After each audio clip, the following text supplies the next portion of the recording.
इस वीडियो में हम लोग जानेंगे क्वाथ की परिभाषा, क्वाथ में डलने वाले प्रक्षेप द्रव्य व उनकी मात्रा, क्वाथ की सेवन मात्रा, क्वाथ निर्माण करते समय क्या क्या हमें सावधानी बरतनी चाहिए, व अंत में हम लोग देखेंगे क्वाथ के क्या क्या उदाहरण हैं। अब हम लोग देखते हैं क्वाथ कल्पना। क्वाथ क्या है? वहने तु क्वथितम द्रव्यम श्रितमाहुः चिकित्सिका।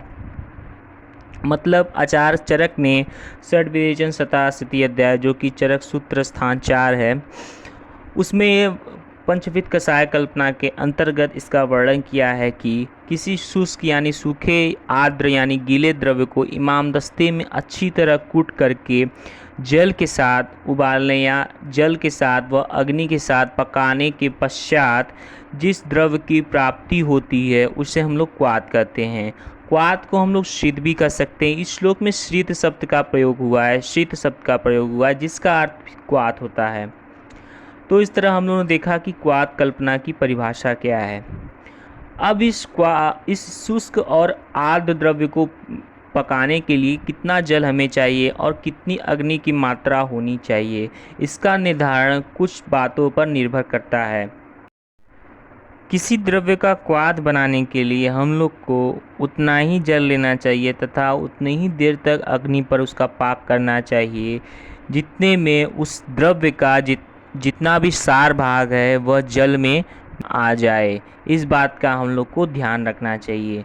नहीं तो अब ये जल की मात्रा और भी बातों पे डिपेंड करती है, जैसे कि द्रव्य की कठिनता और जो द्रव्य की मात्रा हम लोग कितनी ले रहे हैं। जैसे मान लीजिए द्रव्य कठिनता देखेंगे तो हम लोग देखेंगे कि अगर बहुत ज़्यादा कठिन द्रव्य है, कठोर द्रव्य है, उसके पाक के लिए हम लोग को जल की मात्रा अधिक लगेगी। कितनी लगेगी? 16 गुना लगेगी। अगर उससे थोड़ा मृदु द्रव्य है यानी मध्यम द्रव्य है तो उसके लिए हम लोग को जल की मात्रा कितनी लगेगी? 8 गुना जल की मात्रा लगेगी। अगर एकदम मृदु कोमल द्रव्य है उसके लिए कम जल लगेगा। तो कितना जल लगेगा?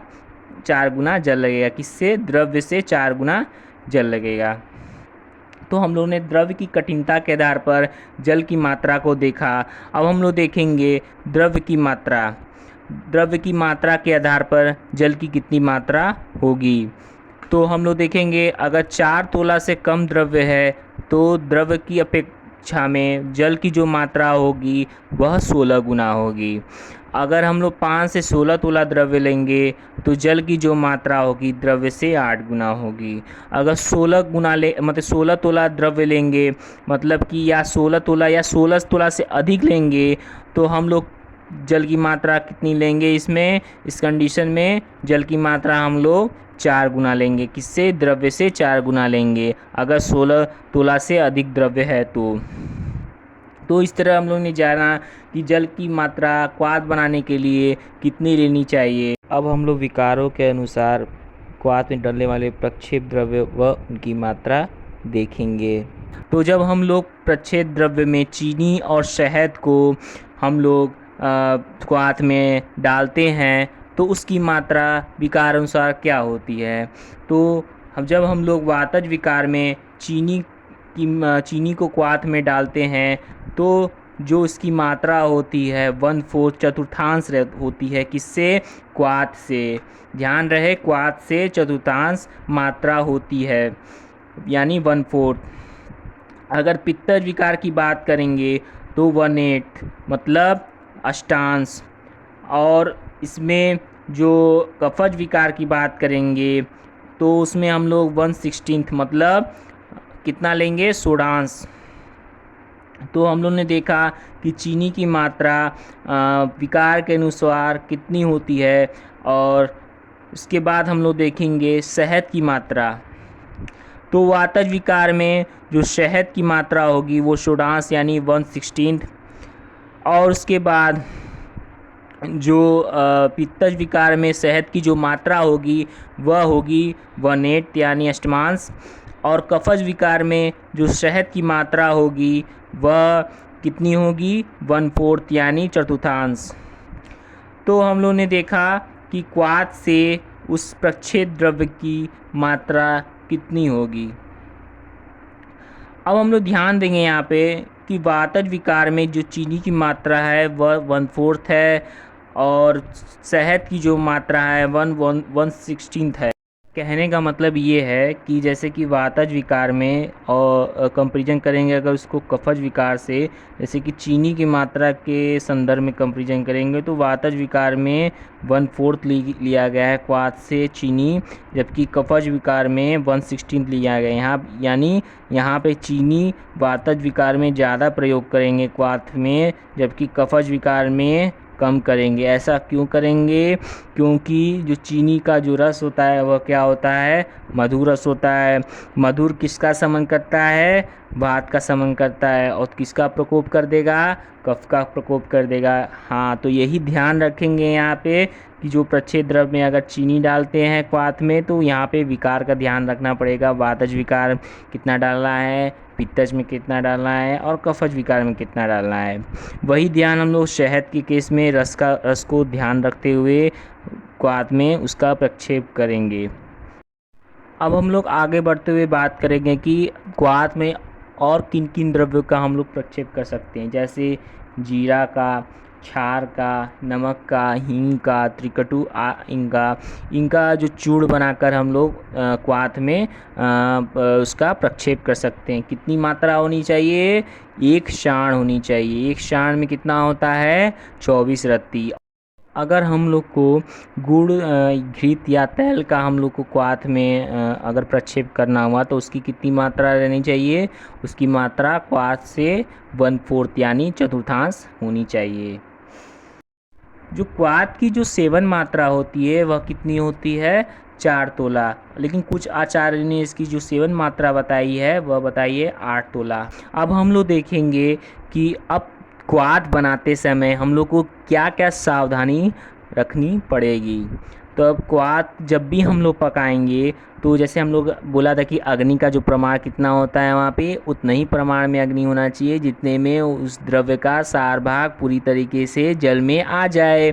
लेकिन यहाँ पे जो अग्नि रखना है हम लोग को तीव्र अग्नि नहीं रखना है, क्योंकि तीव्र अग्नि रखने पर क्वाथ जल सकता है। तो और मध्यम अग्नि भी नहीं रखना है, उससे भी क्वाथ जल सकता है। तो हम लोग को कैसी अग्नि होनी चाहिए? मृदु अग्नि होनी चाहिए। तो इससे क्या होता है? धीरे धीरे पकता है और द्रव्य जल में धीरे धीरे पकेगा, उसका जो एक्टिव इंग्रेडिएंट है वह जल में आ जाएगा अच्छी तरीके से, वह क्वाथ नहीं जलेगा। अब हम लोग जैसे कि ध्यान देंगे कि जब भी क्वाथ बनाएंगे उसको ढक करके नहीं बनाएंगे। ढकने से क्या होगा? ढकने से यह होगा कि जो क्वाथ है वह लघु होने की बजाय गुरु हो जाएगा, यानी वह पचने में भारी हो जाएगा। इसलिए हम लोग को क्वाथ को कभी भी ढक के नहीं पकाना चाहिए। अब हम लोग देखेंगे कि किन द्रव्यों का क्वाथ नहीं करते हैं। उन्हीं द्रव्यों का हम लोग क्वाथ नहीं करते हैं जिन द्रव्यों का गुण वीर्य उनके उड़नशील तेल यानी वोलेटाइल ऑयल में होते हैं। तो उन द्रव्यों का कभी भी हम लोग को क्वाथ कल्पना नहीं करना चाहिए, क्योंकि क्वाथ करते समय जो उसका जो उड़नशील तेल होता है वो वेपराइज होगा यानी उड़ेगा, तो उनका जो गुण वीर्य है उसी उड़नशील तेल के साथ चला जाएगा। तो उससे हम लोग क्या फ़ायदा होगा? कुछ भी फ़ायदा नहीं होगा।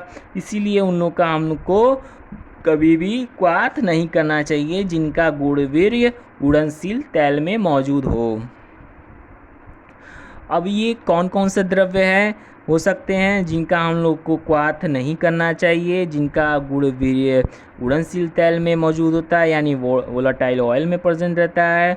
वह कुछ द्रव्य ये हैं कि श्वेत चंदन जैसे जितने भी आपके जो सुगंधित द्रव्य रहते हैं उसमें देखा गया है कि उनके जो गुण वीर्य है वह उनके वोलेटाइल ऑयल में रहते हैं, जैसे कि श्वेत चंदन हो गया, सौंफ हो गया, गुलाब हो गया, केवड़ा हो गया और भी कई सारे हैं। तो उन द्रव्यों का हम लोग को क्वाथ नहीं करते हैं। तो उन द्रव्यों का क्या करते हैं?